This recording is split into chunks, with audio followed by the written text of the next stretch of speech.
Good morning mga ka-jeeping. Update tayo sa aking sa aking kangkong.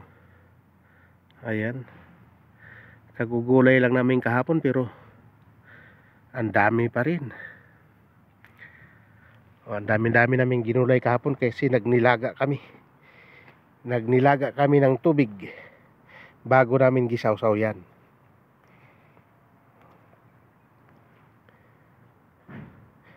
Ito mga ka-jeeping ay Chinese kangkong, hindi siya kumakalat, tumatayo lang siya.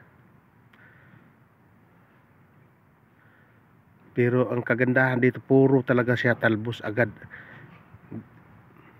Talbusan mo ngayon, bukas mayroon na naman. Kaya ganun siya ka-active.